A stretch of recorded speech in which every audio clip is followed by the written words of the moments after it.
Olá pessoal, tudo bom?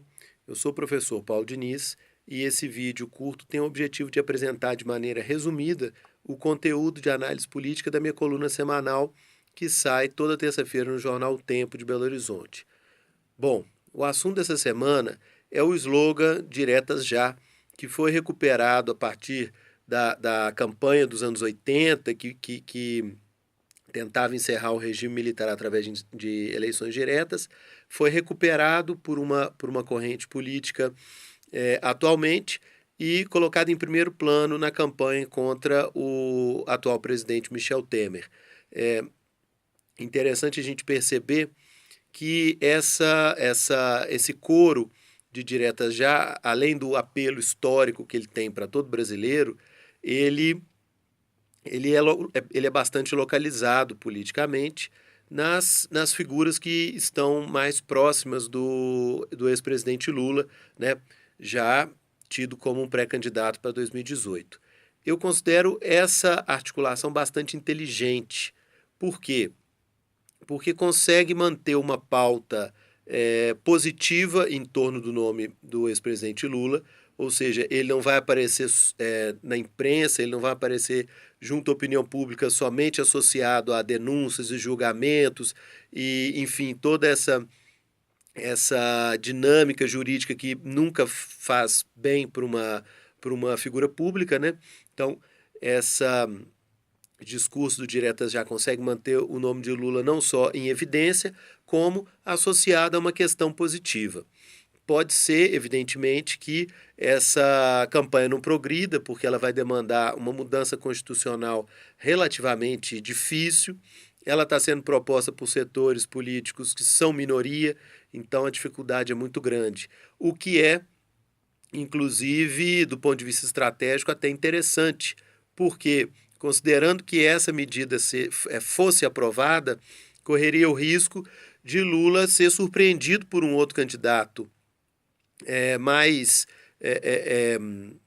com apelo maior para a população, e esse risco sempre existe, e ele acabasse, enfim, perdendo essa eleição direta que se menciona tanto, que se pleiteia tanto para 2017.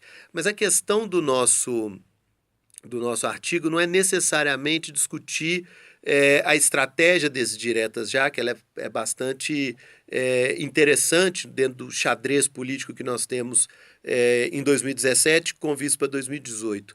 Mas eu acho interessante que esse discurso traz à tona uma comparação bastante interessante de um fato recente que aconteceu no Reino Unido, coisa de poucas semanas atrás, no qual a primeira-ministra Theresa May convocou eleições diretas que estavam previstas para o ano de 2020. Ela pode fazer isso? Pode fazer isso, está previsto dentro das regras do parlamentarismo britânico e não acontecia desde 1974, que o primeiro-ministro convoca eleições antecipadas.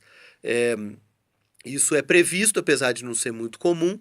Então, a primeira-ministra confiou em pesquisas de popularidade, que a colocavam como favorito, o seu partido, o Partido Conservador, como favorito, convocou essas eleições que estavam previstas para 2020 e o resultado foi que a bancada conservadora foi reduzida e a primeira-ministra só conseguiu se manter como maioria, conseguiu manter o seu partido como maioria porque fez aliança com um pequeno partido conhecido aqui no Brasil como Partido Nanico, da Irlanda do Norte, um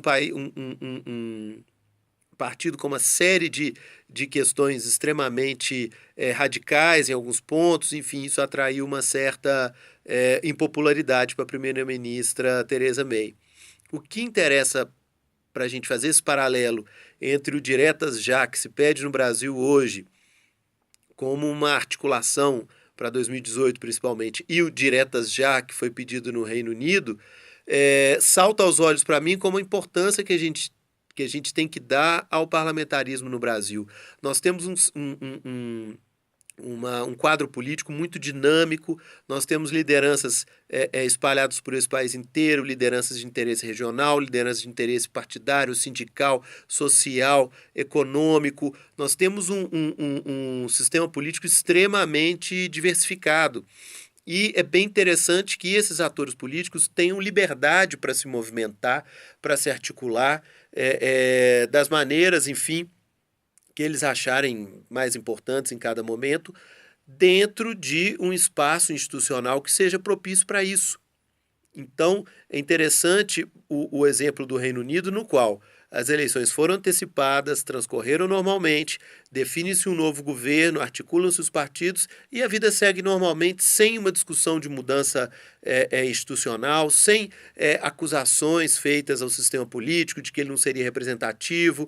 Enfim, uma boa parte da instabilidade que a gente passa no Brasil hoje, que se discute muito instabilidade política, assustando mercados, instabilidade política impedindo ou prejudicando o crescimento econômico. Não estou dizendo que são fatos, né? Mas são alegações aí que se apresentam com uma certa frequência e que, enfim, tem alguma relação com a realidade. Toda essa instabilidade, ou a maior parte dessa instabilidade, é devida ao risco institucional que se percebe no momento político atual no Brasil. A gente percebe uma crise política quase sempre como uma crise institucional, sempre aparece alguém com interesse de mudar a Constituição, mudar as regras, e ao invés da gente questionar os políticos e cobrar deles que eles se comportem com mais, enfim, com mais tranquilidade, com mais calma, o interessante seria que a gente tivesse um sistema político que conseguisse absorver essas forças políticas e trabalhar com elas dentro de um conjunto de normas institucionais que consegue trabalhar com isso normalmente. Então, eu achei interessante esse paralelo entre antecipação de eleições no Reino Unido e antecipações de eleições que se faz aqui no Brasil. Por quê? Porque mostra o tanto que o parlamentarismo ele é propício, ele é próximo da realidade, da dinâmica da política brasileira. É bom lembrar que nós tivemos uma história de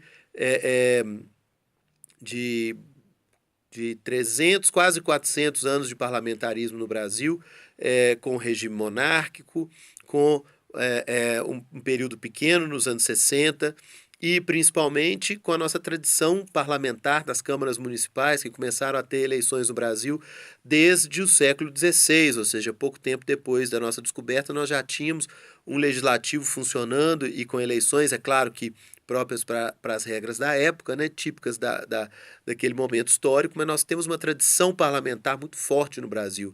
E é interessante que esse nosso lastro histórico tenha para onde trabalhar, e não dentro de um sistema presidencialista que concentra tanto poder em uma figura, em um gabinete presidencial, e mantém essas pressões, essa dinâmica política nossa, contida por regras e instituições muito rígidas. Enfim, eu, pessoalmente, acho que essa comparação das últimas semanas é bastante clara. Ok, pessoal? Basicamente é isso. Um abraço para todos. Até a próxima semana.